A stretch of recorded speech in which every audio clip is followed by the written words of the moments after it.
ಆತ್ಮೀಯ ವಿದ್ಯಾರ್ಥಿಗಳೇ, ಇಂದು 8ನೇ ತರಗತಿ ಸಮಾಜ ವಿಜ್ಞಾನ ವಿಷಯದ ಇತಿಹಾಸ ವಿಭಾಗದಲ್ಲಿ ಬರ್ತಕ್ಕಂಥ ಆಧಾರಗಳು ಎಂಬ ಅಧ್ಯಯನದ ಬಗ್ಗೆ ಇವತ್ತು ತಿಳಿದುಕೊಳ್ಳೋಣ.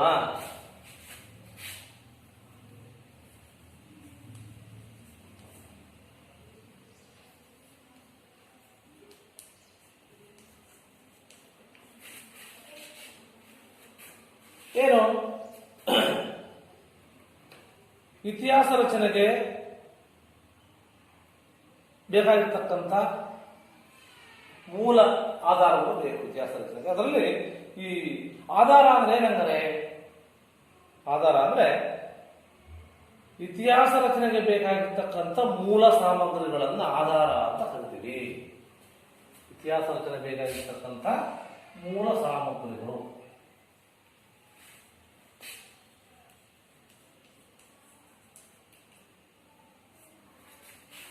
ಏನು ಮೂಲ ಸಾಮಗ್ರಿಗಳು ಇತಿಹಾಸ ರಚನೆಗೆ ಯಾಕೆ ಬೇಕು ಅಂದ್ರೆ, ಇತಿಹಾಸದ ಸತ್ಯಾಸತ್ಯತೆಯನ್ನು ತಿಳಿದುಕೊಂಡು ಬರಬೇಕೆಂದ್ರೆ ಆಧಾರಗಳು ಬೇಕು. ಆದ್ರಿಂದ ಆಧಾರಗಳು ಇಲ್ಲದಿದ್ದರೆ ಇತಿಹಾಸ ಒಂದು ಕಟ್ಟು ಕಥೆಯಾಗುತ್ತೆ. ಅದರಿಂದ ಹೋದ್ರೆ ಒಂದು ಕಟ್ಟು ಕಥೆಯಾಗುತ್ತೆ. ಹಾಗಾದ್ರೆ ಇತಿಹಾಸ ಅಂದ್ರೆ ಏನಂದರೆ, ಇತಿಹಾಸ ಅಂದ್ರೆ ಈ ಒಂದು ಗತಿಸಿ ಹೋಗಿರ್ತಕ್ಕಂಥ ಘಟನೆಗಳ ಬಗ್ಗೆ,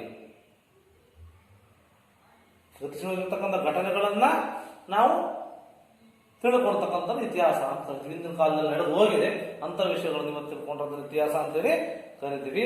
ಹಾಗಾಗಿ ಈ ಒಂದು ಇತಿಹಾಸವನ್ನು ಬರೆಯಬೇಕಾದರೆ ಆಧಾರಗಳು ಬೇಕು. ಆಧಾರಗಳಿಲ್ಲದೆ ಇತಿಹಾಸವಿಲ್ಲ ಅಂತಕ್ಕಂಥದ್ದು, ಇತಿಹಾಸವಿಲ್ಲದೆ ಆಧಾರವಿಲ್ಲ. ಹಾಗಾಗಿ ಕ್ರಮಬದ್ಧವಾಗಿ ಆಧಾರಗಳನ್ನು ಬಳಸಿಕೊಂಡು ಇತಿಹಾಸವನ್ನು ಬರೆಯಲಾಗುತ್ತೆ. ನಾವು ಗತಿಸಿ ಹೋಗಿರ್ತಕ್ಕಂಥ ಸಂಗತಿಗಳನ್ನು ಬಳಸಿಕೊಂಡು ಒಂದು ಇತಿಹಾಸ ತಾತ್ವಿಕ ನೆಲೆ. ಹೆಂಗಪ್ಪ ಅಂದ್ರೆ, ಒಬ್ಬ ಇತಿಹಾಸಕಾರ ನ್ಯಾಯವಾದಿ ಇದ್ದಂತೆ. ಇತಿಹಾಸಕಾರ ಯಾರು? ನ್ಯಾಯವಾದಿ ಇದ್ದಂತೆ.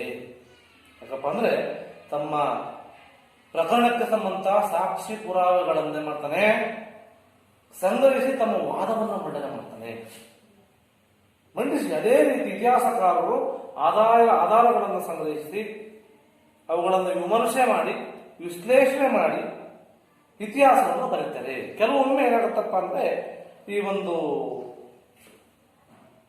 ನಿಖರವಾಗಿರ್ತಕ್ಕಂಥ ಆಧಾರಗಳು ದೊರಕದೇ ಇದ್ದಾಗ ಏನ್ ಮಾಡ್ತಾರಪ್ಪ ಅಂತಂದ್ರೆ, ಈ ಒಂದು ಲಭ್ಯವಿರ್ತಕ್ಕಂಥ ಆಧಾರಗಳ ಮೇಲೆ ಊಹೆಯನ್ನು ಮಾಡ್ತಾರೆ. ಊಹೆಯನ್ನು ಮಾಡಿ ಈಗ ಒಂದೇ ಘಟನೆಯಲ್ಲಿ ಬೇರೆ ಬೇರೆ ಇತಿಹಾಸಕರು ಭಿನ್ನ ಭಿನ್ನ ದೃಷ್ಟಿಕೋನದಲ್ಲಿ ಏನ್ ಮಾಡ್ತಾರಪ್ಪ ಅದು ಅರ್ಥೈಸ್ತಕ್ಕಂಥ ನಾವು ಕಾಣ್ತೀವಿ.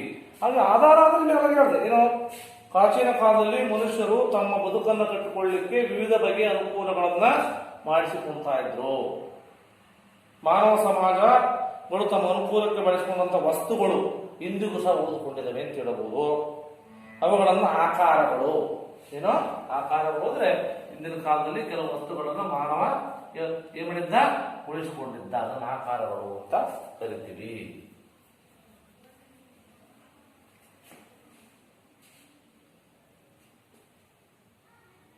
ಈ ಹಿಂದಿನವರು ಬಿಟ್ಟು ಹೋಗಿರ್ತಕ್ಕಂಥ ವ್ಯವಸಾಯದ ಪರಿಕರಗಳಿರ್ಬೋದು, ದೇವಾಲಯಗಳಿರ್ಬೋದು, ಧಾರ್ಮಿಕ ಕಟ್ಟಡಗಳಿರ್ಬೋದು, ಅನಂತರ ಕೋಟೆಗಳಿರ್ಬೋದು, ಶಾಸನಗಳಿರ್ಬೋದು, ನಾಣ್ಯಗಳಿರ್ಬೋದು, ಆಯುಧಗಳು, ಇವೆಲ್ಲವೇನಪ್ಪ ಅಂದ್ರೆ ಇತಿಹಾಸದ ಆಕಾರಗಳು. ಹಾಗಾಗಿ ಶಾಸನಗಳು, ನಾಣ್ಯಗಳು, ದೇವಾಲಯಗಳು,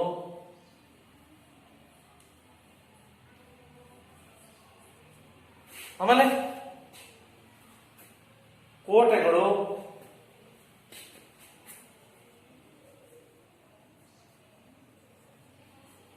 ಆಯುಧಗಳು, ಇವೆಲ್ಲ ಏನಪ್ಪಾ ಅಂದ್ರೆ ಇತಿಹಾಸ ರಚನೆ ಬೇಕಾಗಿರ್ತಕ್ಕಂಥ ಆಕಾರಗಳು. ಅರ್ಥಾಯ್ತು? ಹಾಗಾಗಿ ಲಿಖಿತ ಸ್ವರೂಪದ ದಾಖಲೆಗಳು ಮತ್ತು ಕೃತಿಗಳು ಇತಿಹಾಸ ರಚನೆಗೆ ಪ್ರಮುಖವಾಗಿರ್ತಕ್ಕಂಥ ಅಂಶಗಳು ಅಂತ ಹೇಳಬಹುದು. ಹಾಗಾಗಿ ಕೊನೆಯದಾಗಿ ಏನಪ್ಪಾ ಅಂತಂದ್ರೆ ಇವೆಲ್ಲಗಳನ್ನು ಹೇಳೋದು ಮೂಲ ಸಾಮಗ್ರಿಗಳು. ಯಾಕೆ ಇತಿಹಾಸ ರಚನೆ ಬೇಕಾಗತಕ್ಕಂಥ ಮೂಲ ಸಾಮಗ್ರಿಗಳನ್ನ ನಾವೇನಂತ ಕರಿತೀವಿ, ಆಧಾರಗಳು ಅಂತ ಕರಿತೀವಿ. ಹಾಗಾಗಿ ಆಧಾರಗಳನ್ನು ನಾವು ಮುಖ್ಯವಾಗಿ ಎರಡು ವಿಧವನ್ನಾಗಿ ವಿಂಗಡಿಸ್ತೀವಿ. ಆಧಾರವನ್ನು ಎಷ್ಟು ವಿಧ? ಎರಡು ವಿಧ. ಅದರಲ್ಲಿ ಒಂದು ಸಾಹಿತ್ಯ ಆಧಾರಗಳು ಮತ್ತೆ ಪುರಾತತ್ವ ಆಧಾರಗಳು ಅಂತ.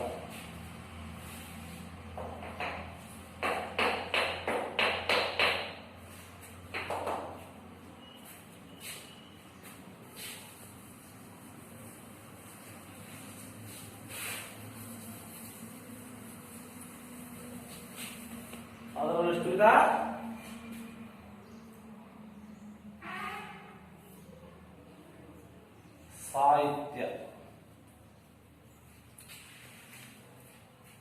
ಸಾಹಿತ್ಯ ಆಧಾರಗಳು,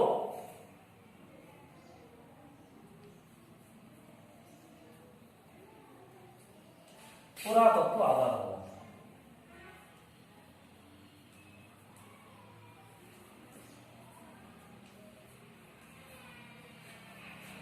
ಮುಖ್ಯವಾಗಿ ಎರಡು ವಿಧ, ಸಾಹಿತ್ಯ ಆಧಾರ ಮತ್ತೆ ಪುರಾತತ್ವ ಆಧಾರ. ಮತ್ತೆ ಸಾಹಿತ್ಯ ಆಧಾರವನ್ನು ನಾವು ಎರಡು ವಿಧವನ್ನಾಗಿ ಮೂಡಿಸ್ತೀವಿ. ಅದರಲ್ಲಿ ಒಂದು ಲಿಖಿತ ಸಾಹಿತ್ಯಿಕ ಆಧಾರ. ಅದು ಲಿಖಿತ ಸಾಹಿತ್ಯಿಕ ಆಧಾರ.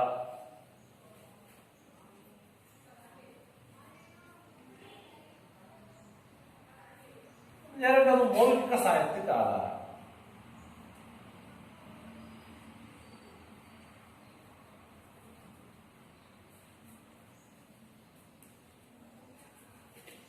ಸಾಹಿತ್ಯ ಆಧಾರ ಎರಡು ವಿಧ, ಲಿಖಿತ ಸಾಹಿತ್ಯ ಆಧಾರ ಮತ್ತೆ ಮೌಖಿಕ ಸಾಹಿತ್ಯ ಆಧಾರ ಅಂತೇಳಿ ಎರಡು ವಿಧವನ್ನಾಗಿ ವಿಂಗಡಿಸ್ತೀವಿ. ಅದರಲ್ಲಿ ಈ ಒಂದು ಲಿಖಿತ ಸಾಹಿತ್ಯ ಆಧಾರ ಅಂತಂದ್ರೆ ಏನಪ್ಪಾ ಅಂತಂದ್ರೆ, ಈ ಒಂದು ಸಾಹಿತ್ಯಗಳಲ್ಲಿ ಪ್ರಮುಖವಾಗಿರ್ತಕ್ಕಂಥ ಸಾಹಿತ್ಯಿಕ ಆಧಾರ ಅಂತಂದ್ರೆ ಈ ಒಂದು ಲಿಖಿತ ಸಾಹಿತ್ಯಿಕ ಆಧಾರ. ಅಂದ್ರೆ ಲಿಖಿತ ಸಾಹಿತ್ಯಿಕ ಆಧಾರ ಅಂದ್ರೆ ಇತಿಹಾಸ ರಚನೆಗೆ ಬೇಕಾಗಿರ್ತಕ್ಕಂಥ ಮೂಲ ಸಾಮಗ್ರಿಗಳು ಬರಹ ರೂಪದಲ್ಲಿದ್ರೆ, ಇತಿಹಾಸ ರಚನೆ ಬೇಕಾಗಿರ್ತಕ್ಕ ಮೂಲ ಸಾಮಗ್ರಿ ಇರಬೇಕು, ಬರಹ ರೂಪದಲ್ಲಿರಬೇಕು. ಬರಹ ರೂಪದಲ್ಲಿದ್ರೆ ಅದನ್ನ ನಾವು ಕರಿತೀವಿ ಲಿಖಿತ ಸಾಹಿತ್ಯ ಆಧಾರ ಅಂತ ಕರಿತೀವಿ. ಅದೇ ರೀತಿಯಾಗಿ ಅದರಲ್ಲಿ ವಿವರಣೆಗಳ ಮೂಲಕವಾಗಿ ಸಮಕಾಲೀನ ಸಾಹಿತ್ಯ ರಚನೆಯಲ್ಲಾಗುವಂತಹ ಐತಿಹಾಸಿಕ ಅಂಶಗಳನ್ನ ಕಣ್ಣು ಮುಂದೆ ತರಬರ್ತಕ್ಕಂಥದ್ದು. ಸಾಹಿತ್ಯ ಕೃತಿಯೊಂದು ಅದು ರಚನೆಯಾಗಿರ್ತಕ್ಕಂಥ ಕಾಲದಲ್ಲಿ ಪ್ರಚಲಿತದಂತ ಅನೇಕ ಸಂಗತಿಗಳನ್ನ ಪ್ರತ್ಯಕ್ಷವಾಗಿ ಅಥವಾ ಪರೋಕ್ಷವಾಗಿ ಹೇಳಿಕೊಟ್ಟಿರ್ತವೆ ಅಂತ ಅರ್ಥ. ಅದನ್ನು ಮತ್ತೆ ನಾವು ಸಾಹಿತ್ಯಿಕ ಆಧಾರಗಳನ್ನ ಸಾಹಿತ್ಯದಲ್ಲಿ ಲಿಖಿತ ಸಾಹಿತ್ಯ ಆಧಾರಗಳಲ್ಲಿ ಮತ್ತೆ ಅನುವಾದವನ್ನು ಕಾಣ್ತೀವಿ. ಅದರಲ್ಲಿ ದೇಶೀಯ ಸಾಹಿತ್ಯ ಮತ್ತು ವಿದೇಶಿ ಸಾಹಿತ್ಯ ಅಂತ.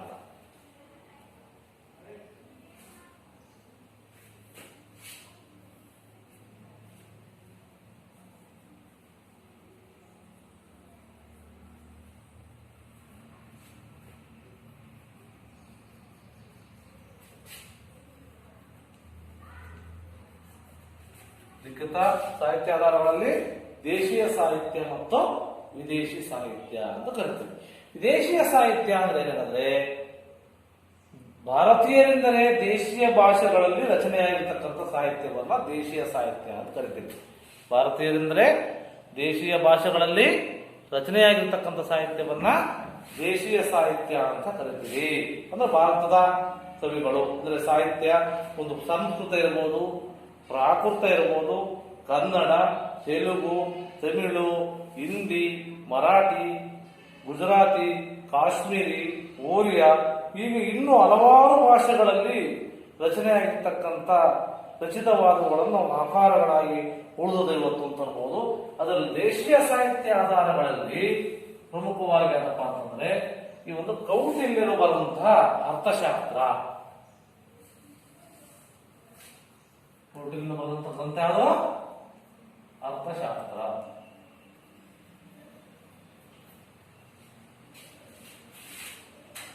ಅದೇ ರೀತಿಯಾಗಿ ಆಲರಾಜನ ಕಥಾಸಪ್ತಸತಿ, ಆಲರಾಜನ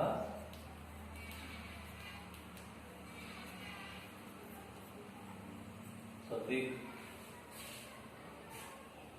ಅನಂತರ ವಿಶಾಖದತ್ತನ ಮುದ್ರ ರಾಕ್ಷಸ.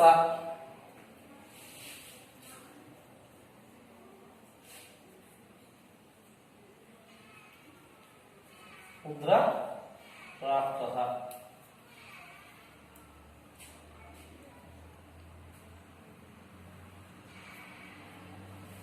ಅನಂತರ ಕಲ್ಲಣನ ರಾಜತರಂಗಿಣಿ.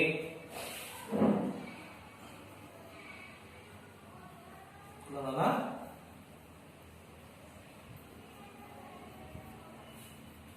ತರಂಗಿಣಿ. ಆಮೇಲೆ ಬಾಣಮೆಟ್ಟನ ಹರ್ಷಚರಿತ.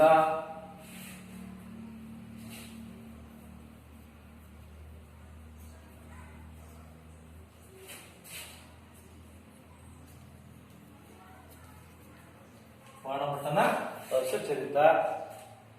ಚಾಂದ್ ಬರ್ದಾಯಿಯ ಪೃಥ್ವಿರಾಜ ರಾಸೋ.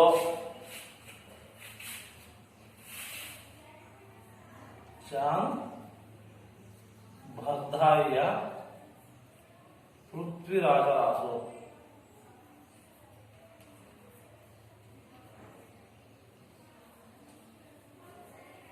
ರಾಸೋ.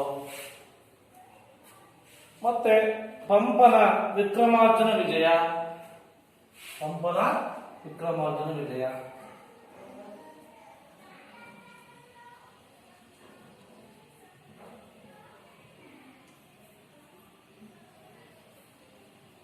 ವಿಜಯ. ಇವುಗಳು ಈ ಸಂಗಮ ಸಾಹಿತ್ಯದ ಮುಂತಾದ ಸಾಹಿತ್ಯ ಕೃತಿಗಳು ದೇಶೀಯ ಒಂದು ಸಾಹಿತ್ಯ ಕೃತಿಗಳಂತ ನಾವು ಹೆಸರಿಸಬಹುದು. ಇವುಗಳು ತಮ್ಮ ರಚನೆ ಕಾಲದಲ್ಲಿ ಸಾಮಾಜಿಕವಾಗಿ, ಧಾರ್ಮಿಕವಾಗಿ, ಸಾಂಸ್ಕೃತಿಕವಾಗಿ, ರಾಜಕೀಯವಾಗಿ, ಆಡಳಿತ ಮತ್ತು ಮೊದಲಾದ ಸಂಗತಿಗಳ ಚಿತ್ರಣಗಳನ್ನು ಕೊಡ್ತವೆ. ಉದಾಹರಣೆ, ಈ ಒಂದು ಕೌಟಿಲ್ಯನ ಅರ್ಥಶಾಸ್ತ್ರ, ಈ ಒಂದು ಅಶೋಕನ ಕಾಲದಲ್ಲಿ ಮೌರ್ಯ ಸಾಮ್ರಾಜ್ಯದಲ್ಲಿ ಯಾವ ರೀತಿಯಾಗಿರ್ತಕ್ಕಂಥ ಅರ್ಥವ್ಯವಸ್ಥೆ ಇತ್ತು ಅಂತ ತಿಳಿಸುತ್ತೆ. ಆಮೇಲೆ ಈ ಇದು ವಿಶಾಖದತ್ತನ ಮುದ್ರ ರಾಕ್ಷಸ ಮೌರ್ಯ ಸಾಮ್ರಾಜ್ಯ ಸಂಬಂಧಪಟ್ಟಂತೆ. ಆಮೇಲೆ ಆಳವಾಜನು ಶಾತವಾಹನರ ಕಾಲದಲ್ಲಿ ಆಳವಾಜ ಪ್ರಸಿದ್ಧ ದೊರೆ ಇದ್ದ, ಅವನು ಸಂಬಂಧಪಟ್ಟಂತ ಕಥಾಸಂಸ್ಕೃತಿ ಯಾವುದು ಅಂತ ಇದನ್ನ ತಿಳಿಸುತ್ತೆ ಅಂತ ಹೇಳ್ಬೋದು. ಇದೇನಪ್ಪಾ ಅಂದ್ರೆ ದೇಶೀಯ ಸಾಹಿತ್ಯಕ್ಕೆ ಸಂಬಂಧಪಟ್ಟಂತ ಲಿಖಿತ ಸಾಹಿತ್ಯದಲ್ಲಿ ಪ್ರಮುಖವಾಗಿ ದೇಶೀಯ ಸಾಹಿತ್ಯ ಬರುತ್ತೆ. ದೇಶೀಯ ಸಾಹಿತ್ಯ ಬರತಕ್ಕಂಥ ಪ್ರಮುಖ ಕೃತಿಗಳು ಕೌಟಿಲ್ಯನ ಅರ್ಥಶಾಸ್ತ್ರ, ಆಳವಾಜನ ಕಥಾಸಪ್ತಶತಿ, ವಿಶಾಖದತ್ತನ ಮುದ್ರ ರಾಕ್ಷಸ, ಕಲ್ಲಣನ ರಾಜತರಂಗಿಣಿ, ಚಾಂದ್ ಬರ್ದಾಯಿಯ ಪೃಥ್ವಿರಾಜರಾಸ, ಪಂಪನ ವಿಕ್ರಮಾರ್ಜುನ ವಿಜಯ, ಬಾಣಭಟ್ಟನ ಹರ್ಷಚರಿತ ಅಂತ ಹೇಳ್ಬೋದು. ಇದು ದೇಶೀಯ ಸಾಹಿತ್ಯ ಸಂಬಂಧಪಟ್ಟಂತೆ. ಅದೇ ರೀತಿ ವಿದೇಶಿ ಸಾಹಿತ್ಯದ ಕೆಲವು ಕೃತಿಗಳನ್ನ ನಾವು ತಿಳ್ಕೊಬೇಕಾಗತ್ತೆ.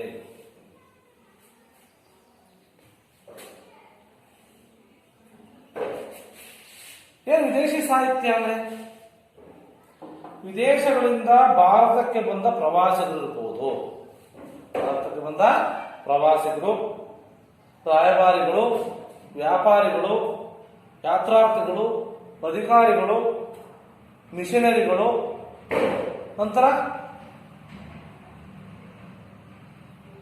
ಈ ಮೊದಲಾದವರು ತಮ್ಮ ಅನುಭವಗಳನ್ನ ಬರವಣಿಗೆ ರೂಪದಲ್ಲಿ ದಾಖಲಿಸಿದರೆ, ತಮ್ಮ ಅನುಭವಗಳನ್ನು ಮಾಡಿದರೆ ಬರವಣಿಗೆ ರೂಪದಲ್ಲಿ ದಾಖಲಿಸಿದರೆ ಅವುಗಳನ್ನು ವಿದೇಶಿ ಸಾಹಿತ್ಯ ಅಂತೇಳಿ ನಾವು ಪರಿಗಣಿಸಲಾಗುತ್ತೆ.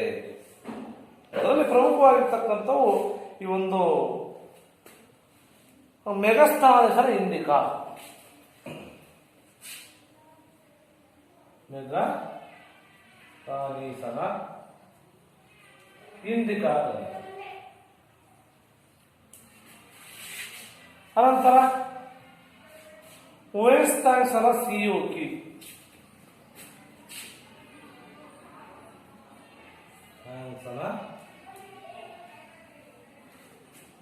ಸಿಯೋಕಿ. ವೆಸ್ತಾನಿಸನ ಸಿಯೋಕಿ.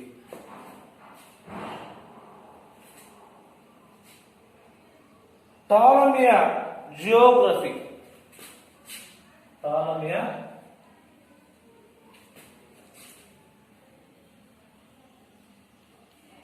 ಜಿಯೋಗ್ರಫಿ. ನಂತರ ಫಾಯಿಯನ್ನ ಗೋಕೋಕಿ. ಪಾಯಿಯಾನ,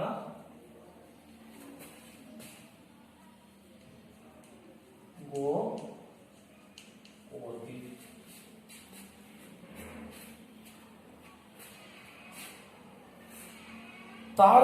ಬರೌನಿಯ ತಾರಿಖೆ ಫಿರೋಜ್ ಶಾಹಿ, ಬರೌನಿಯ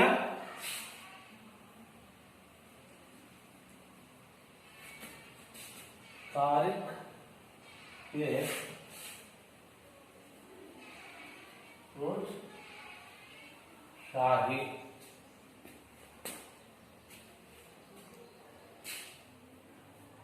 बाबर तुझकी बाबरी, बाबर तुझकी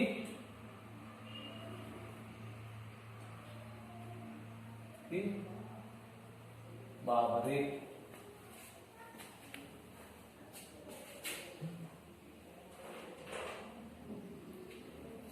फरिश्ताना तारीखे फरिश्ता, फरिश्ताना तारीखे फरिश्ता,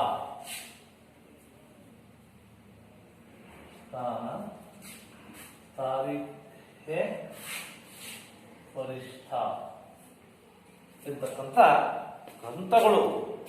ಈ ಒಂದು ಇನ್ನೂ ಮುಂತಾಗಿರ್ತಕ್ಕಂಥ ಅನೇಕ ಗ್ರಂಥಗಳು ಈ ಸಾಲಿನಲ್ಲಿ ಬರ್ತಕ್ಕಂಥವು, ವಿದೇಶಿ ಸಾಹಿತ್ಯದಲ್ಲಿ ಬರ್ತಕ್ಕಂಥವು. ಈ ಸಾಹಿತ್ಯದಲ್ಲಿ ಅವುಗಳಲ್ಲಿ ಆಯಾ ಕಾಲಘಟ್ಟದ ಸಾಮಾಜಿಕ ಇರಬಹುದು, ಧಾರ್ಮಿಕ ಇರಬಹುದು, ಸಾಂಸ್ಕೃತಿಕ ಇರಬಹುದು, ರಾಜಕೀಯ, ಸಾಂಸ್ಕೃತಿಕ,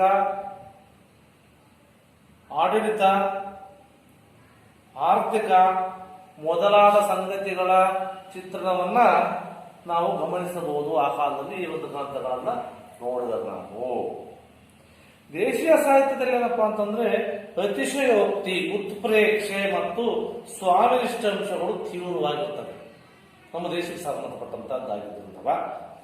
ವಿದೇಶಿ ಸಾಹಿತ್ಯದಲ್ಲಿ ಏನಪ್ಪಾ ಅಂದ್ರೆ ಸ್ಥಳೀಯ ಜ್ಞಾನದ ಕೊರತೆಯಿಂದ ಏನಾಗುತ್ತಪ್ಪ ಅಂತಂದ್ರೆ ತಪ್ಪು ಗ್ರಹಿಕೆಗಳು ಪ್ರತ್ಯಕ್ಷವಾಗ್ತವೆ, ಹಾಗಾಗಿ ಇವು ಲಿಖಿತ ಸಾಹಿತ್ಯದ ನ್ಯೂನತೆಗಳಾಗಿದ್ದು, ಇವು ನ್ಯೂನತೆಗಳನ್ನ ಗಮನದಲ್ಲಿರಿಸಿಕೊಂಡು ಏನ್ ಮಾಡಬೇಕಪ್ಪ ಅಂತಂದ್ರೆ ನಾವು ಇತಿಹಾಸವನ್ನು ರಚನೆ ಮಾಡಬೇಕಾಗುತ್ತೆ. ಈ ನ್ಯೂನತೆಗಳನ್ನು ಗಮನಿಸಿ ಏನ್ ಮಾಡಬೇಕಪ್ಪ ಅಂತಂದ್ರೆ ನಾವು ನ್ಯೂನತೆಗಳನ್ನ ಸರಿಪಡಿಸ್ತಕ್ಕಂಥ ಕೆಲಸವನ್ನು ಮಾಡಬೇಕಾಗುತ್ತೆ. ಅದೇ ರೀತಿ ನೆಕ್ಸ್ಟ್ ಈಗ ಲಿಖಿತ ಸಾಹಿತ್ಯ ಆಯ್ತು. ಲಿಖಿತ ಸಾಹಿತ್ಯದಲ್ಲಿ ದೇಶೀಯ ಮತ್ತು ವಿದೇಶಿ ಸಾಹಿತ್ಯ ಆಯ್ತು. ಅದೇ ರೀತಿ ಸಾಹಿತ್ಯಿಕ ಆಧಾರದಲ್ಲಿ ಎರಡನೇದಪ್ಪ ಅಂತಂದ್ರೆ ಮೌಖಿಕ ಸಾಹಿತ್ಯ ಆಧಾರಗಳು.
ಸಾಹಿತ್ಯ ಆಧಾರಗಳು ಮೌಖಿಕ ಸಾಹಿತ್ಯ ಆಧಾರಗಳು ಅಂತ ಬರುತ್ತೆ. ಏನು ಮೌಖಿಕ ಸಾಹಿತ್ಯ ಆಧಾರ ಅಂದ್ರೆ ಇದು ಒಬ್ಬರಿಂದ ಒಬ್ಬರಿಗೆ ಬಾಯಿ ಮಾತಿನಿಂದ ಬಾಯಿ ಮಾತಿಗೆ ಮೂಲಕ ಹರಿದು ಬಂದಿರತಕ್ಕಂಥ ಕಥೆ ಇರಬಹುದು, ಲಾವಣಿ ಇರಬಹುದು, ಸಾಹಿತ್ಯ ಇರಬಹುದು, ಜನಪದ ಗೀತೆಗಳಿರ್ಬೋದು, ಮೊದಲಾದ ಗುಣ ಇರ್ತವೆ ಮೌಖಿಕ ಸಾಹಿತ್ಯ ಅಂತಂದ್ರೆ. ಅನಾದಿ ಕಾಲದಿಂದಲೂ ಏನಾಗಿದೆಯಪ್ಪ ಅಂದ್ರೆ ಮಾನವರು ತಮ್ಮ ಅನುಭವಗಳನ್ನ, ನೆನಪುಗಳನ್ನ ಹಾಡು, ಕತೆ, ಲಾವಣಿ ರೂಪದಲ್ಲಿ, ಯಾವ ರೂಪದಲ್ಲಿ? ಹಾಡಿರ್ಬೋದು, ಕತೆ ಇರ್ಬೋದು, ಲಾವಣಿ. ಲಾವಣಿ ರೂಪದಲ್ಲಿ ಏನಾಗುತ್ತಪ್ಪ ಅಂತಂದ್ರೆ ಮೌಖಿಕವಾಗಿ ತಲೆಮಾರಿನಿಂದ ತಲೆಮಾರಿಗೆ ವರ್ಗಾಯಿಸಿಕೊಂಡು ಬಂದಿದ್ದಾರೆ. ಮೌಖಿಕವಾಗಿ ತಲೆಮಾರಿನಿಂದ ತಲೆಮಾರಿಗೆ ಮಾಡಿದರೆ ವರ್ಗಾಯಿಸಿಕೊಂಡು ಬಂದಿದ್ದಾರೆ. ಅದರಲ್ಲಿ ಈ ಒಂದು ಜನಪದರು ಸ್ಥಳೀಯ ವಿವರಗಳ ಬಗ್ಗೆ ಲಾವಣಿಗಳನ್ನು ಕಟ್ಟಿ ಆಡ್ತಕ್ಕಂಥದ್ದು. ಅದರಲ್ಲಿ ಕುಮಾರರಾಮ, ಚಿತ್ರದುರ್ಗ ನಾಯಕರು, ಹೆಬ್ಬೇಗೌಡ, ಟಿಪ್ಪು ಸುಲ್ತಾನ್, ಸಂಗೊಳ್ಳಿ ರಾಯಣ್ಣ, ಕಿತ್ತೂರಾಣಿ ಚೆನ್ನಮ್ಮ, ಸಿಂಧೂರು ಲಕ್ಷ್ಮಣ, ಮಿಡೋಲೋಸ್ ಟೇಲರ್ ಮೊದಲಾದವರ ಬಗ್ಗೆ ಕೆಲವಿನಪ್ಪ ಲಾವಣಿಗಳನ್ನ ಕಟ್ಟಿ ಆಡಿದ್ದಾರೆ. ಅದೇ ರೀತಿ ಐತಿಹ್ಯ ಎಂದರೆ ಸ್ಥಳ ಪುರಾಣಗಳು ಅಂತ ಬರುತ್ತೆ. ಐತಿಹ್ಯ ಅಂದ್ರೆ ಸ್ಥಳ ಪುರಾಣ, ಸ್ಥಳ ಪುರಾಣ ಅಂತ. ಐತಿಹ್ಯ ಅಂದ್ರೆ ಸ್ಥಳ ಪುರಾಣವನ್ನು ತಿಳಿಸ್ತಕ್ಕಂಥದ್ದು. ಏನು, ಪ್ರತಿಯೊಂದು ಊರಿಗೂ ಅದರದೇ ಆಗಿರ್ತಕ್ಕಂಥ ಸ್ಥಳ ಪುರಾಣಗಳು ಇರ್ತವೆ. ಅದೇ ರೀತಿ ಕೆಲವು ಐತಿಹ್ಯ ಪುರಾಣಗಳು, ಸ್ಥಳ ಪುರಾಣಗಳು, ಪ್ರತಿಯೊಂದು ಊರಿಗೂ ಸಹ ತನ್ನದೇ ಆಗಿರ್ತಕ್ಕಂಥ ಸ್ಥಳ ಪುರಾಣಗಳನ್ನು ನಾವು ಕಾಣ್ತೀವಿ. ಶ್ರವಣಬೆಳಗೊಳ, ಬೆಂಗಳೂರು, ಕೊಪ್ಪಳ, ಪಟ್ಟದಕಲ್ಲು, ಗೋಕರ್ಣ, ಮೈಸೂರು ಮೊದಲಾದ ಊರುಗಳ ಹೆಸರಿಗೆ ಇನ್ನು ಕೆಲವು ಹಲವು ರೀತಿಯ ಐತಿಹ್ಯಗಳನ್ನು ನಾವು ಕಾಣ್ತೀವಿ. ಹಾಗೆ ಪ್ರತಿ ಹಳ್ಳಿ ಮತ್ತು ನಗರಕ್ಕೂ ಸಹ ಕೆಲವು ಐತಿಹ್ಯಗಳನ್ನ ಕಾಣ್ತೀವಿ. ಈ ರೀತಿಯಾಗಿ ನಾವು ಮೌಖಿಕ ಸಾಹಿತ್ಯವನ್ನ ಹಾಡು, ಕತೆ, ಲಾವಣಿಗಳ ಮೂಲಕವಾಗಿ ಬಾಯಿ ಮಾತಿನಿಂದ ಬಾಯಿ ಮಾತಿಗೆ ತಿಳಿಸ್ತಕ್ಕಂಥ ನಾವು ಈ ಮೌಖಿಕ ಸಾಹಿತ್ಯದಲ್ಲಿ ಸಾಹಿತ್ಯ ಆಧಾರಗಳಲ್ಲಿ ಲಿಖಿತ ಸಾಹಿತ್ಯ ಮತ್ತೆ ಮೌಖಿಕ ಸಾಹಿತ್ಯ ಅಂತ ನಾವು ತಿಳಿದುಕೊಂಡ್ವಿ. ಈಗ ಇದಾದ ಮೇಲೆ ಈ ಪುರಾತತ್ವ ಆಧಾರಗಳು, ಯಾವುದು ಪುರಾತತ್ವ ಆಧಾರಗಳಲ್ಲಿ ಒಂದನೇದು ಸಾಹಿತ್ಯಿಕ ಆಧಾರ, ಎರಡನೇ ಆಧಾರ ಪುರಾತತ್ವ ಆಧಾರಗಳು.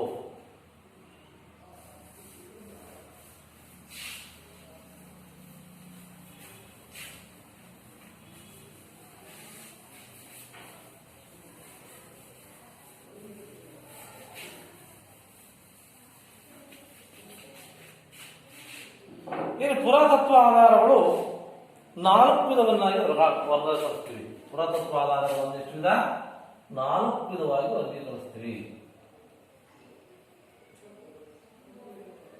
ಒಂದೇ ಯಾರಪ್ಪ ಅಂತಂದ್ರೆ ಶಾಸನಗಳು ಒಂದು, ನಾಣ್ಯಗಳು, ಸ್ಮಾರಕಗಳು ಮತ್ತು ಇತರ ಅವಶೇಷಗಳು.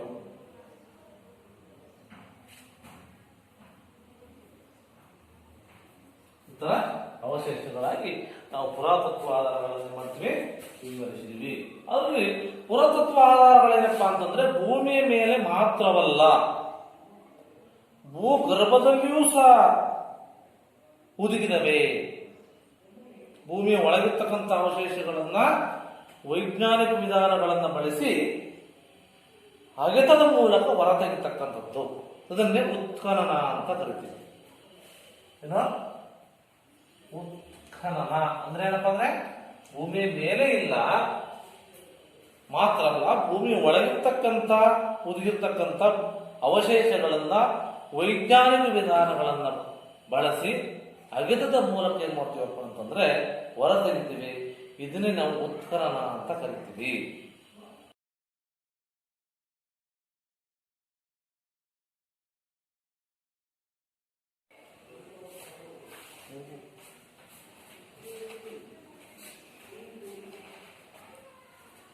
ಅದರ ಉತ್ಖನನದ ಪರವಾಗಿಯೇ ಹರಪ್ಪ ನಾಗರಿಕತೆ ಬೆಳಕಿಗೆ ಬಂದಿತ್ತು.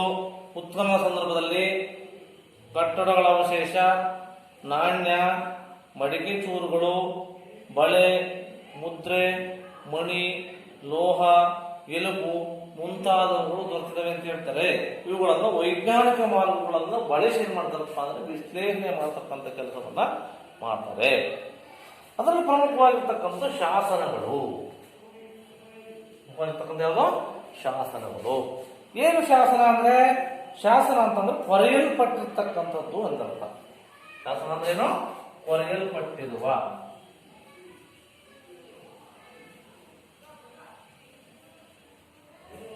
ಕೊರೆಯಲ್ಪಟ್ಟಿರುವ ಅಂತ ಅರ್ಥ. ಅಂದ್ರೆ ಕಲ್ಲು, ಬಂಡೆ, ಲೋಹ, ದಂತ, ಸುಟ್ಟ ಮಣ್ಣಿನ ಹಲಗೆ ಮೊದಲಾದ ದೀರ್ಘ ಕಾಲ ಬಾಳಿಕೆ ಬರ್ತಕ್ಕಂಥ ವಸ್ತುಗಳ ಮೇಲೆ ಶಾಸನಗಳನ್ನು ಬರೆಯಲಾಗುತ್ತಿತ್ತು. ಅಂದಿನ ಘಟನೆಗಳ ಜೊತೆಗೆ ನೇರ ಸಂಬಂಧಗಳನ್ನು ಹೊಂದಿರುವುದರಿಂದ ಶಾಸನಗಳು ಹೆಚ್ಚು ವಿಶ್ವಾಸಾರ್ಹ ಆಧಾರವಾಗಿದ್ದವು. ಅಶೋಕನ ಶಾಸನಗಳೇ ಭಾರತದಲ್ಲಿ ಕಂಡು ಬರ್ತಕ್ಕಂಥ ಆರಂಭಿಕ ಶಾಸನಗಳು. ಯಾಕಲ್ಲವೋ ಅಶೋಕನ ಶಾಸನಗಳು.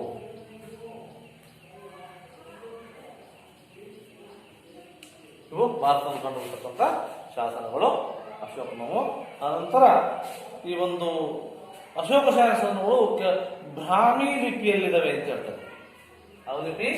ಬ್ರಾಹ್ಮಿ ಲಿಪಿ. ಬ್ರಾಹ್ಮಿ ಲಿಪಿ. ಅವುಗಳ ಭಾಷೆ ಪ್ರಾಕೃತವಾಗಿದ್ದು ಕನ್ನಡ ಇರಬಹುದು, ತಮಿಳು, ತೆಲುಗು, ಸಂಸ್ಕೃತ, ಪ್ರಾಕೃತ ಭಾಷೆಗಳು.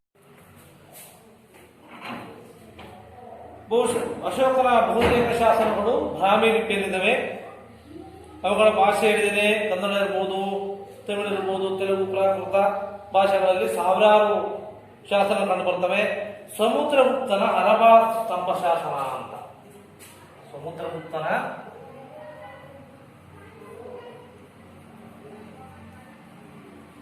ಅಲಹಾಬಾದ್ ಸ್ತಂಭ ಶಾಸನ. ಸಮುದ್ರಗುಪ್ತನ ಅಲಹಾಬಾದ್ ಸ್ತಂಭ ಶಾಸನ. ಇಮ್ಮಡಿ ಪುಲಿಕೇಶಿಯ ಎರಡನೇ ಶಾಸನ.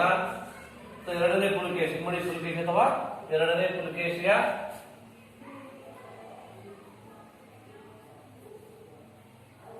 ಐಹೊಳೆ ಶಾಸನ. ಅನಂತರ ಖಾರವೇಲನ ಹಾತಿಗುಂತ, ಖಾರವೇಲ ಅಂತೇಳಿ ಹಾತಿಗುಂತ ಶಾಸನ ಅಂತ. ಹಾತಿಗುಂತ ಶಾಸನ. ಇವೆಲ್ಲ ಅವರ ಸೈನಿಕ ಸಾಧನೆಗಳನ್ನ ವಿವರಿಸ್ತವೆ. ಅವರ ಕಾಲದ ಸೈನಿಕ ಸಾಧನೆಗಳು ವಿವರಿಸ್ತವೆ. ಉತ್ತರ ಮೇರೂರು ಶಾಸನ ಚೋಳರ ಕಾಲ ಗ್ರಾಮಾಡಳಿತದ ಬಗ್ಗೆ. ಉತ್ತಮ ಮೇರೂರು ಅಂತಂದ್ರೆ ಉತ್ತರ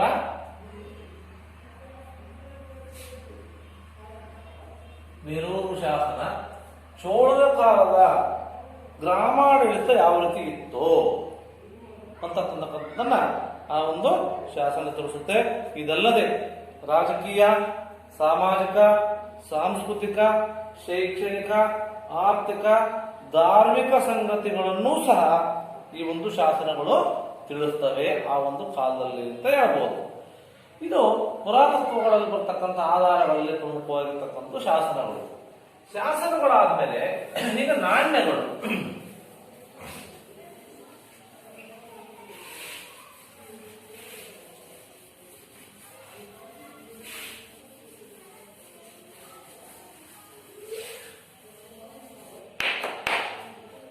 ಯಾವುದು?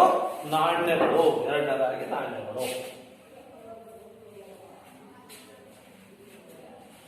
ನಾಣ್ಯಗಳು ಆಕಾರದಲ್ಲಿ ಚಿಕ್ಕದಾಗಿದ್ರು ಹಲವು ಮಹತ್ವದ ಸಂಗತಿಗಳನ್ನ ಒಳಗೊಂಡಿರ್ತವೆ.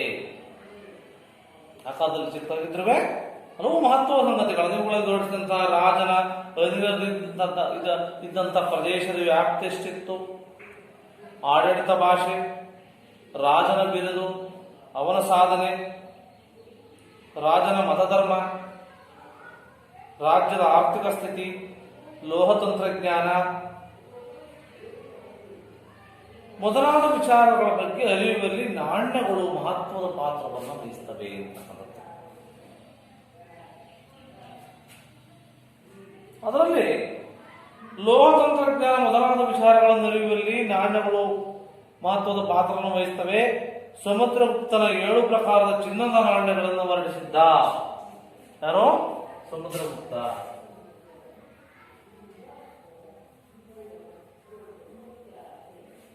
ಸಮುದ್ರಗುಪ್ತ 7 ಪ್ರಕಾರದ ಚಿನ್ನದ ನಾಣ್ಯಗಳನ್ನು ವರ್ಣಿಸಿದ್ದ.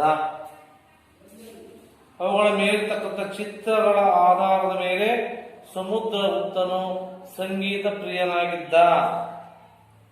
ಅದರ ಜೊತೆಗೆ ಅಶ್ವಮೇಧ ಯಾಗವನ್ನ ನಡೆಸಿದ್ದ ಅಂತ ಹೇಳಲಾಗುತ್ತೆ. ಅದರ ಜೊತೆಗೆ ಗೌತಮ ಪುತ್ರ ಶತಕರ್ಣಿಯು ನಹಪಾಣನ ನಾಣ್ಯಗಳ ಮೇಲಿದ್ದಂತಹ ತನ್ನ ಹೆಸರನ್ನ ಅಳಿಸಿ ಹಾಕಿ ಅದನ್ನ ಹೆಸರನ್ನ ಟಂಕಿಸಿದ್ದ ಅಂತ ಹೇಳ್ತಾರೆ. ಇದರಿಂದ ಶಾತಕರ್ಣಿಯು ನಹಪಾಣನ ಸೋಲಿಸಿದ್ದನೆಂಬ ಪುಷ್ಟಿ ದೊರೆತಂತಾಗಿತ್ತು ಅಂತ ಹೇಳಬಹುದು. ಬೆಂಗಳೂರಿನಲ್ಲಿ ಕೆಲವು ರೋಮನ್ ನಾಣ್ಯಗಳು ಸಿಕ್ಕಿತ್ತು. ರೋಮನ್ ನಾಣ್ಯಗಳು ದೊರೆತಿರ್ತಕ್ಕಂಥದ್ದನ್ನು ನಾವು ಗಮನಿಸ್ತೀವಿ. ಈ ಪ್ರದೇಶ 2000 ವರ್ಷಗಳ ಹಿಂದೆಯೇ ನಾವು ರೋಮನ್ ಸಾಮ್ರಾಜ್ಯದೊಂದಿಗೆ ವ್ಯಾಪಾರ ಸಂಪರ್ಕವನ್ನ ಹೊಂದಿದ್ದುವಂತೆ ಇರ್ತಕ್ಕಂಥದ್ದು. 2000 ವರ್ಷಗಳ ಹಿಂದಿನ ಕಾಲದಲ್ಲಿ ಏನ್ ಮಾಡಿಸಿದ್ವು, ಅವ್ರ ಜೊತೆ ಹೊಂದಿದ್ದುವಂತೆ ಅಂತೇಳಿ ನಾವು ತಿಳಿದು ಬರುತ್ತೆ. ಇದು ಈ ಒಂದು ಪುರಾತತ್ವವಾಗಿರತಕ್ಕಂಥ ನಾಣ್ಯಗಳಾಯಿತು. ನಾಣ್ಯಗಳಾದ ಮೇಲೆ ಈಗ ಈ ಒಂದು ಸ್ಮಾರಕಗಳು ಸಹ ಈ ಒಂದು ಬರ್ತವೆ. ಯಾವುದೋ ಸ್ಮಾರಕಗಳು.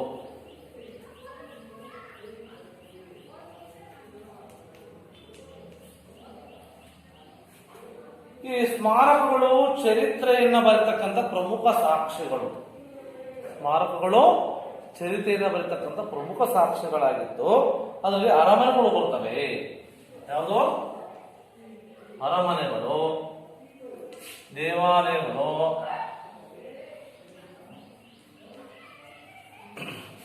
ನಂತರ ಕೋಟೆ ಕೊತ್ತಲಗಳು, ಸ್ತಂಭಗಳು,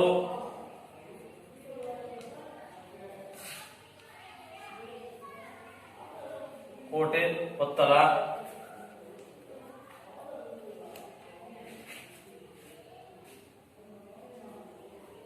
ಇವುಗಳೆಲ್ಲವೂ ಸ್ಮಾರಕಗಳು. ಅದರಲ್ಲಿ ಮೆಹರೂಲಿಯಲ್ಲಿರ್ತಕ್ಕಂಥ ಉಕ್ಕಿನ ಸ್ತಂಭ, ಇಲ್ಲಿ ಮೆಹರೂಲಿ ಅಂತ ಬರುತ್ತೆ. ಮೆಹರೂಲಿಯಲ್ಲಿರ್ತಕ್ಕಂಥ ಉಕ್ಕಿನ ಸ್ತಂಭ,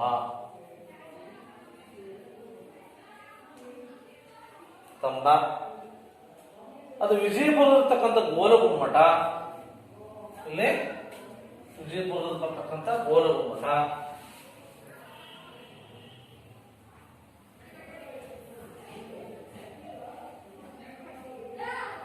ಈ ಪಿಸುಮಾತಿನ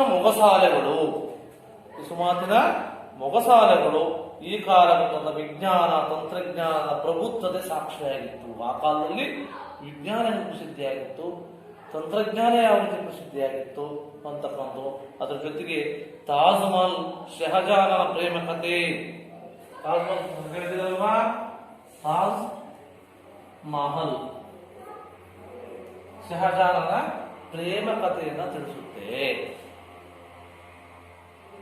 ಚಿತ್ತೋಡದ ವಿಜಯಸ್ತಂಭ, ರಾಣಕುಂಭನ ವಿಜಯವನ್ನು ಸಾರುತ್ತೆ. ಅಜಂತ, ಎಲ್ಲೋರ, ಎಲಿಫೆಂಟಾ ಗುಹೆಗಳ ಚಿತ್ರಪಟಗಳು. ಇಲ್ಲಿ ಅಜಂತ, ಎಲ್ಲೋರ ಮತ್ತು ಎಲಿಫೆಂಟಾ ಗುಹೆಗಳು.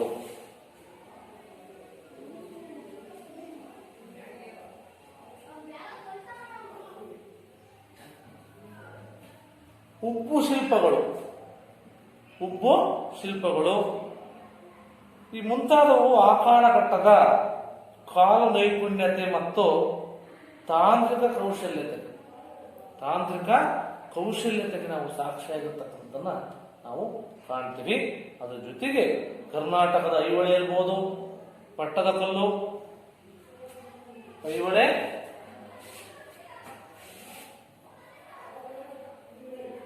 ಪಟ್ಟದಕಲ್ಲು,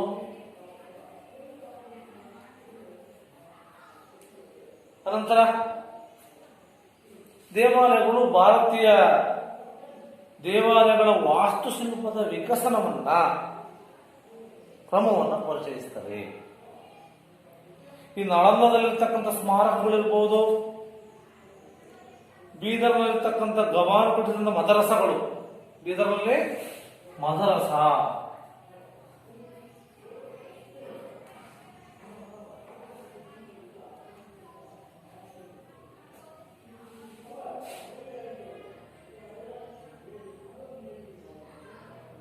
ಅನಂತರ ವಾಸ್ತುಶಿಲ್ಪಗಳು, ನಳಂದದಲ್ಲಿರ್ತಕ್ಕಂಥ ಸ್ಮಾರಕಗಳಿರ್ಬೋದು, ಮತ್ತು ಶ್ರೀರಂಗಪಟ್ಟಣದ ಕೋಟೆಯ ರಕ್ಷಣಾ ತಂತ್ರಜ್ಞಾನ ಕೌಶಲ್ಯ,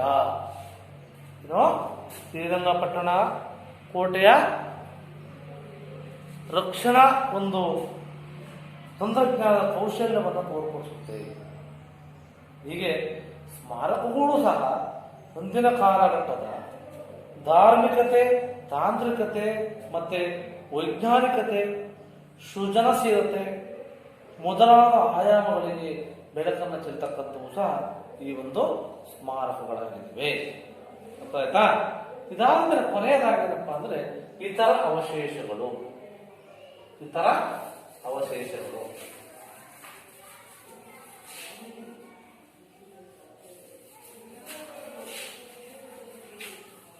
ಪುರಾತತ್ವ ಆಧಾರಗಳಲ್ಲಿ ರೂಪವಾಗಿನ ಇತರ ಅವಶೇಷಗಳು ಬರ್ತವೆ. ಏನೇನು ಇತರ ಅವಶೇಷಗಳು ಬರ್ತವೆ?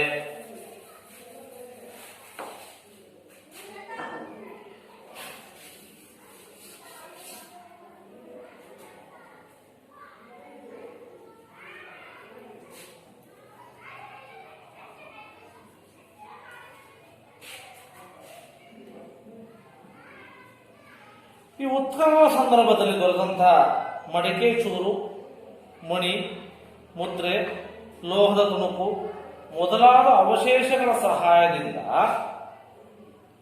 ಒಂದಿನ ಕಾಲದಲ್ಲಿರ್ತಕ್ಕಂಥ ಸಾಮಾಜಿಕ, ಆರ್ಥಿಕ, ಸಾಂಸ್ಕೃತಿಕ ಮತ್ತು ಧಾರ್ಮಿಕ ಜೀವನ ಮಾತ್ರವಲ್ಲ, ವ್ಯಾಪಾರ ಇರ್ಬೋದು,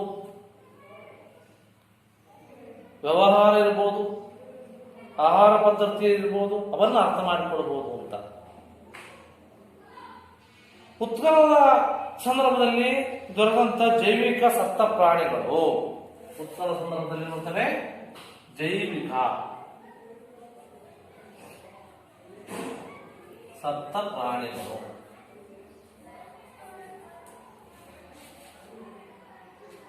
ಮತ್ತೆ ಮರಗಿಡಗಳ ಅವಶೇಷಗಳನ್ನ ಇಂಗಾಲ 14 ವಿಧಾನಗಳಿಗೆ ಒಳಪಡಿಸುವ ಮೂಲಕ, ಇಂಗಾಲ ಎಷ್ಟು? ಇಂಗಾಲ 14 ಮೂಲಕ ಏನ್ ಮಾಡ್ತೀವಿ? ವಿಧಾನಕ್ಕೆ ಒಳಪಡಿಸುವುದರ ಮೂಲಕವಾಗಿ ಅವುಗಳ ಕಾರ್ಯವನ್ನು ನಿಷ್ಕರ್ಷೆ ಮಾಡ್ತೀವಿ. ಅವುಗಳ ಕಾರ್ಯ ಏನ್ ಮಾಡ್ತೀವಿ?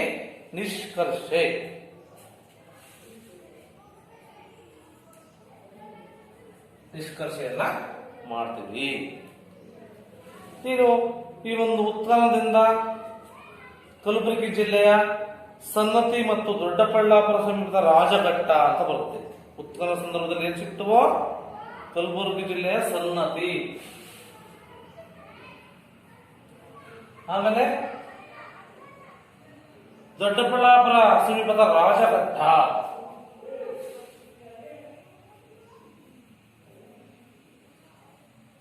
ಈ ಪ್ಲೇಸ್ ಅಲ್ಲಿ ಕೆಲವು ಬೌದ್ಧ ಸ್ತೂಪಗಳು ಬೆಳಕಿಗೆ ಬಂದಿದೆ. ಏನು? ಬೌದ್ಧ ಸ್ತೂಪಗಳು.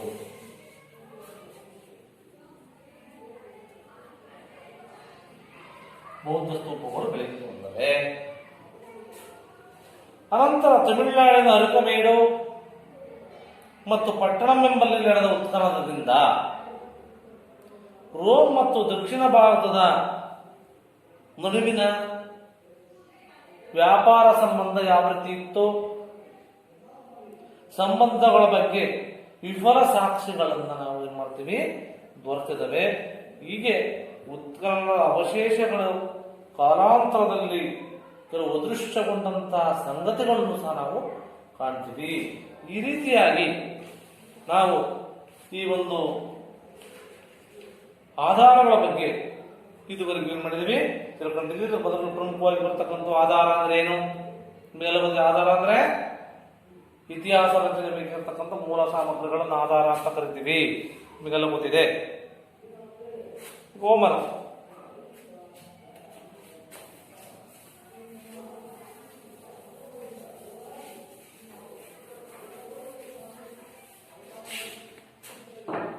ಆಧಾರ ಎಂದರೇನು?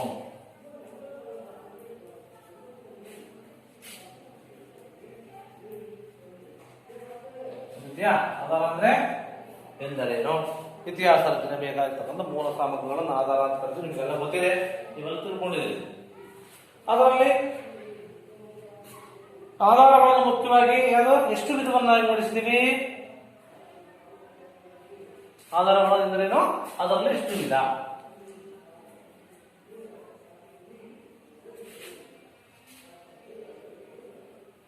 ಎಷ್ಟು ವಿಧ?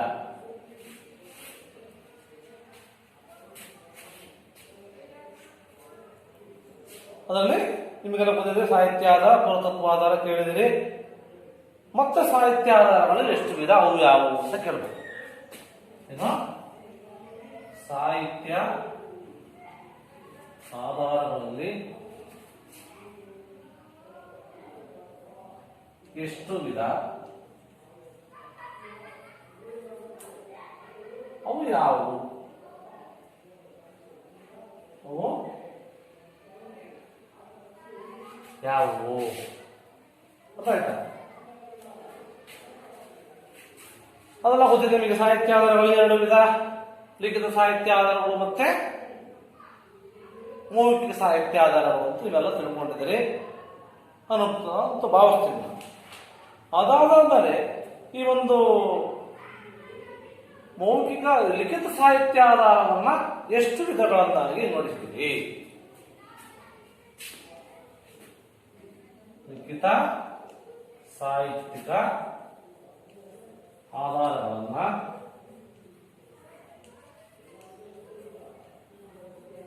ಎಷ್ಟು ವಿಧಗಳಾಗಿ ನೋಡಿದ್ದೀವಿ?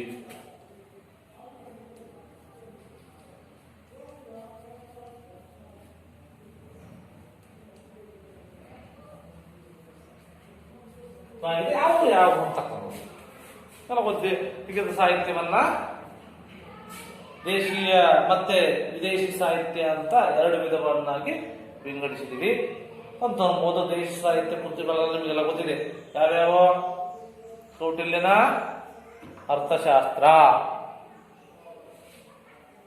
ಆಮೇಲೆ ಆಲರಾಜನ ಗತಾಸಪ್ತಸತಿ, ವಿಶಾಖದತ್ತನ ಮುದ್ರ ರಾಕ್ಷಸ, ಕಲ್ಲಣನ ರಾಜತರಂಗಿಣಿ, ಬಾಣಭಟ್ಟನ ಹರ್ಷಚರಿತ ಅಲ್ವಾ, ಅವೆಲ್ಲ ತಿಳ್ಕೊಂಡಿದ್ದೆ. ಆಮೇಲೆ ವಿದೇಶಿ ಸಾಹಿತ್ಯಕ್ಕೆ ಬಂದ್ರೆ ಭಾರತಕ್ಕೆ ಬಂದಿರತಕ್ಕಂಥ ಪ್ರವಾಸಿಗರು, ರಾಯಭಾರಿಗಳು, ಮತ್ತೆ ಇನ್ಯಾರೋ ವ್ಯಾಪಾರಿಗಳು, ಯಾತ್ರಾರ್ಥಿಗಳು, ಅಧಿಕಾರಿಗಳು ಇವರೆಲ್ಲ ಬಂದು ಏನ್ ಮಾಡಿದ್ರು, ತಮ್ಮ ಅನುಭವವನ್ನ ಪಡೆದುಕೊಂಡಿದ್ರು.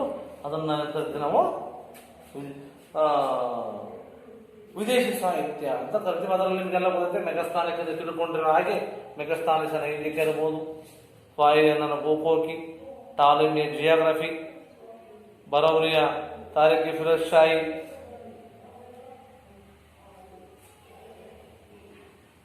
ಫರಿಸ್ತಾ ತಾರಿಖೆ ಫರಿಸ್ತಾ, ಬಾಬರ ಸುಜುಕಿ ಬಾಬರ್, ಇವೆಲ್ಲ ನೀವು ತಿಳ್ಕೊಂಡ್ಬಿಟ್ಟಿದ್ರಿ ಅಂತ ನೀವು ಹೋಮಲ್ಲಿ ಬರಿಬೇಕಾಗುತ್ತೆ. ಅದಾದ್ಮೇಲೆ ನಿಮಗೆ ಗೊತ್ತಿರೋ ಹಾಗೆ ಮೌಖಿಕ ಸಾಹಿತ್ಯ ಬರುತ್ತೆ. ಮೌಖಿಕ ಸಾಹಿತ್ಯ ಅಂದ್ರೇನು?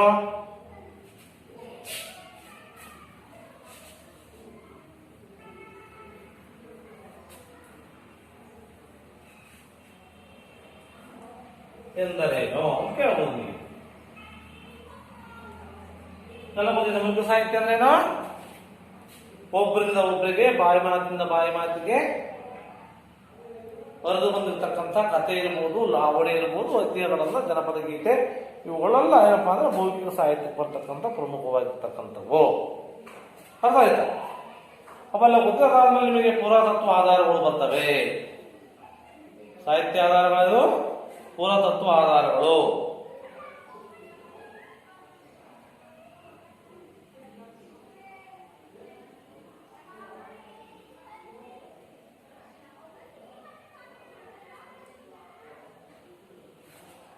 ಪುರಾತತ್ವ ಆಧಾರಗಳಲ್ಲಿ ನಿಮಗೆ ಪುರಾತತ್ವ ಆಧಾರಗಳು, ಈ ಪುರಾತತ್ವ ಆಧಾರಗಳನ್ನು ಎಷ್ಟು ವಿಧಗಳನ್ನಾಗಿ ವಿಂಗಡಿಸಿದೀವಿ? ಪುರಾತತ್ವ ಆಧಾರಗಳನ್ನು ಎಷ್ಟು ವಿಧಗಳನ್ನಾಗಿ ವಿಂಗಡಿಸಿದೀವಿ ಅಂದ್ರೆ ಅಲ್ಲಿಗೆ ನಾವು 4 ವಿಧಗಳು ಅಂತ ನಿಮಗೆಲ್ಲ ಗೊತ್ತಿರಲ್ವಾ? ಯಾವ್ಯಾವ? ಶಾಸನಗಳು, ನಾಣ್ಯಗಳು, ಸ್ಮಾರಕಗಳು, ಮತ್ತೆ ಇತರ ಅವಶೇಷಗಳ ಬಗ್ಗೆ ನೀವೆಲ್ಲ ತಿಳ್ಕೊಂಡು ಬಿಡಿದರೆ ಅದನ್ನ ನೀವು ಹೋಮ್ವರ್ಕಿಗೆ ಬರೀಬೇಕಾಗುತ್ತೆ. ನಂತರ ಶಾಸನಗಳು ಅಂತಂದ್ರೇನು? ಶಾಸನ ಅಂದ್ರೆ ಕೊರೆಯಲ್ಪಟ್ಟಿರ್ತಕ್ಕಂಥ. ಶಾಸನ ಅಂದ್ರೆ ಕೊರೆಯಲ್ಪಟ್ಟಿರುವ ಅಂತ ಹೇಳ್ತಿರ್ಕಂತೀವಿ. ಅನಂತರ ಅಶೋಕನ ಕಾಲ ಶಾಸನಗಳು ಯಾವ ಲಿಪಿಯಲ್ಲಿದ್ದಾವೆ? ಬ್ರಾಹ್ಮಿ ಲಿಪಿಯಲ್ಲಿದ್ದಾವೆ ಅಂತ ಅಲ್ವಾ. ಅನಂತರ ಸಮುದ್ರಗುಪ್ತರ ಶಾಸನ ಯಾವುದು? ಅಲಹಾಬಾದ್ ಸ್ತಂಭ ಶಾಸನ. ಸಮುದ್ರಗುಪ್ತರ ಶಾಸನ ಅಲಹಾಬಾದ್ ಸ್ತಂಭ ಶಾಸನ.